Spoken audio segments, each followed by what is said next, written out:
एक अति सुंदर और समृद्ध राज्य था धर्मपुरी, जिसके महाराजा सुदर्शन न्याय और ज्ञान के लिए प्रसिद्ध थे। वृद्ध महाराजा को अब शक्ति से अधिक सत्यनिष्ठा और विवेक वाले उत्तराधिकारी की खोज थी। महाराज ने राज्य के सभी बच्चों को महल में बुलाया और घोषणा की, बच्चों, मैं तुम्हें एक एक स्वर्ण बीज दे रहा हूं। एक माह बाद जो बालक इससे सबसे सुंदर पौधा उगाएगा, वही अगला राजकुमार बनेगा। बच्चों में वीर नाम का एक निर्धन बालक था।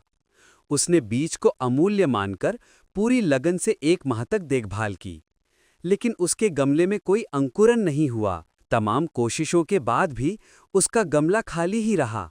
पूरा एक माह बीता।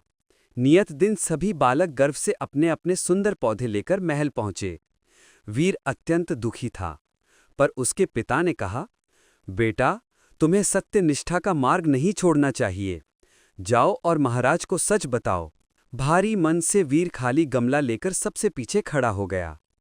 महाराज सुदर्शन ने एक एक पौधे का निरीक्षण किया, पर उनके चेहरे पर एक गूढ़ मुस्कान थी।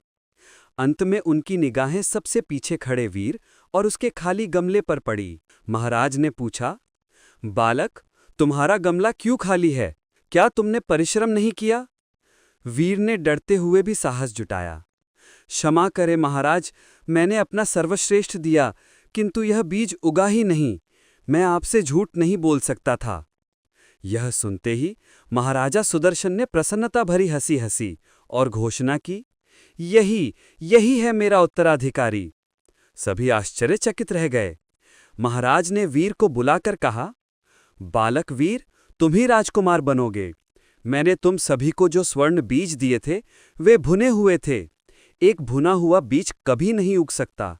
केवल वीर ही ऐसा बालक था जिसमें इतनी सत्यनिष्ठा थी कि उसने खाली गमले के साथ आने की हिम्मत की। बाकी सबने मुझे धोखा दिया।